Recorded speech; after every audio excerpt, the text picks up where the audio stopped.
Dieu t'a mené en ce lieu. Nous ne sommes pas vaincus parce que Dieu t'a mené en ce lieu. Alors, je crois qu'en sortant ici, tu auras quelque chose. Notre thème est intitulé « Et si la mort te surprend ?» Vous savez, dans le temps que nous sommes, les ténèbres travaillent énormément. Alors que nous, fils de la lumière, nous sommes en train de rêver un tout petit peu.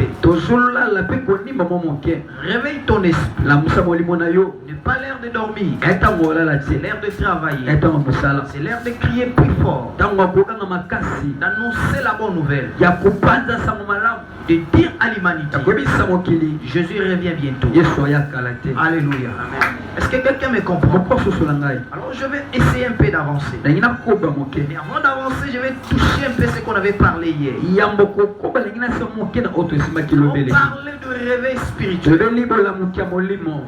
C'était très important. Je ne vais pas retourner en fait.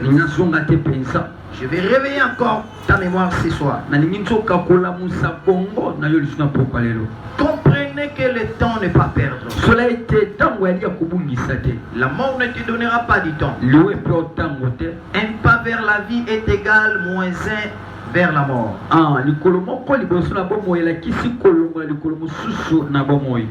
Plus nous avançons, plus les jours diminuent. Le réveil spirituel, c'est quoi?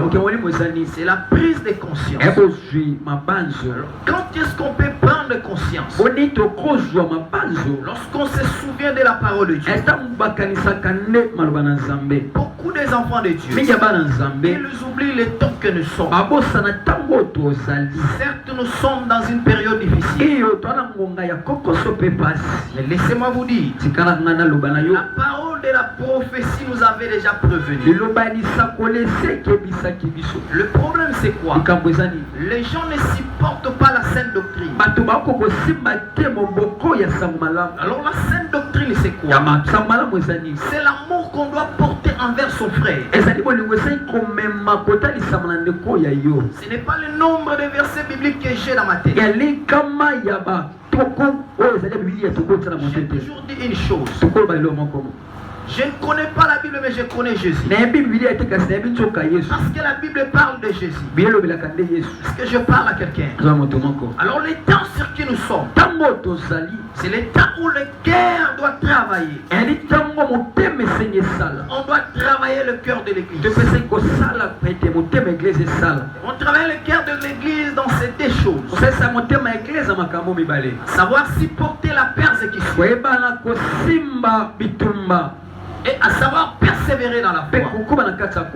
Ce n'est pas le temps de donner du lait à l'église. Mais c'est le temps de rendre l'église plus forte. Écoutez-moi, je t'informe. Nous tendons vers une troisième guerre mondiale.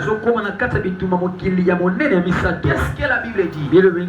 Ce n'est pas la fin des choses. Ce n'est que le commencement. Il y aura des familles. Les famines doivent arriver. Il y aura des soulèvements. Une nation s'élèvera contre une autre. J'ai suivi l'information, les apprécie. Le président de la République de la Russie, il s'est décidé de faire sortir ses armes nucléaires. En même temps, j'ai suivi une autorité des États-Unis. Il va dire ceci: si la Russie ose à utiliser ses armes nucléaires, nous allons bombarder les dépôts des armements nucléaires de la Russie. Alors que dans ces armes nucléaires, il y a une capacité de la destruction massive. Alléluia. Amen. Je me suis posé la question, quand toute chose arrivera avec notre pays, l'économie dépendante, nous ne cultivons pas des champs, il y aura une forte famille. Alors dans cette difficulté, plusieurs vont abandonner la foi. C'est-à-dire quoi? Les gens vont aimer à pratiquer l'injustice pour n'avoir que le survie. Si poser la question, nos jeunes filles, il viendra nos jeunes gens. Aujourd'hui, nous avons le phénomène Kouloul. Avec la situation qui va arriver, je pense que certains officiers vont donner les armes à des bandits pour entrer dans des maisons. Là, on va constater qu'il y a un peu de survie. Il y aura une hausse de l'insécurité. Alléluia. Amen. Je me pose la question avec nos chrétiens d'aujourd'hui. Ils fuient l'église parce qu'il y a la pluie. Ils se fatiguent pour écouter la parole de Dieu. Écoutez-moi. Autant que nous sommes, les gens se sont fatigués de la parole de Dieu. Vous savez pourquoi? La parole de Dieu ne prône pas ton intérêt, mais ça te ramène à être pour l'intérêt de Dieu. Alors que l'homme dans sa nature, il est égoïste. Il aime tout ce qui tourne autour de ses intérêts. C'est le combat de l'homme de tous les jours. Pour cela, hier, j'avais dit, combien de temps tu prends pour prier pour ta vie? Quelqu'un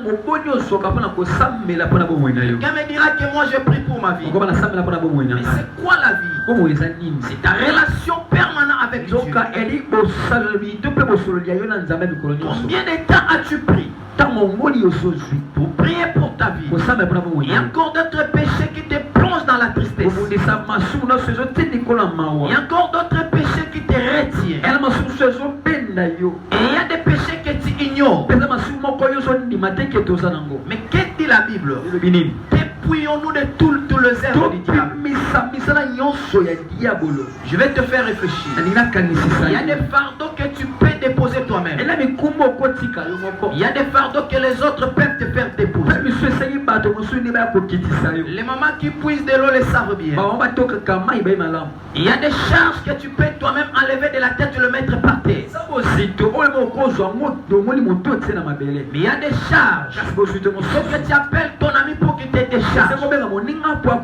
Je parle des charges qu'on doit te décharger. C'est le péché que tu n'arrives pas à laisser. Tu as besoin de l'intervention de quelqu'un. Paul dit ceci: ceux qui sont forts soutiennent ceux qui sont faibles, mais à condition que celui qui est faible reconnaisse sa faiblesse. Alors qui est l'homme fort? L'homme fort, c'est Jésus. Alléluia. Alors il y a des gens qui sont forts. Ils ne sont pas forts en eux-mêmes. Ils sont forts en Christ. Alors ces gens-là, il y a besoin de ces gens-là. Ils ne peuvent ne pas te donner l'argent, mais ils peuvent t'aider à te décharger de certaines fardeaux.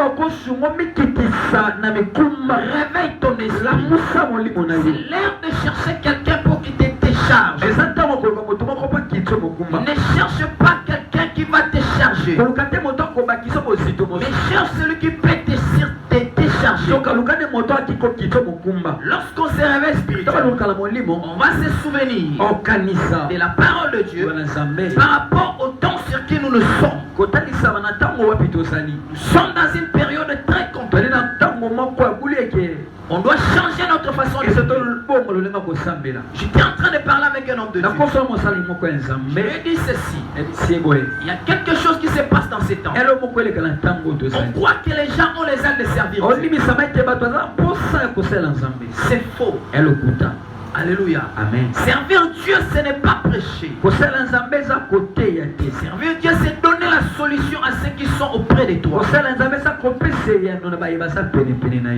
m'introduit dans le sous-thème de cette fois. Nous allons parler de la conversion. La conversion, c'est quoi? C'est le changement radical de l'état de cœur. Alléluia. Amen. Je dis c'est le changement radical de l'état de ton cœur. Quelqu'un peut se poser la question. Le changement de l'état de cœur comment? Lorsque tu changes ta manière de prendre des décisions. Autrefois, tu pouvais prendre la décision le soir et le changer le matin. Tu pouvais te présenter devant Dieu. Tu pouvais te présenter devant Dieu. Tu demandes pardon à Dieu. Et en rentrant à la maison, comme le même péché. Ça,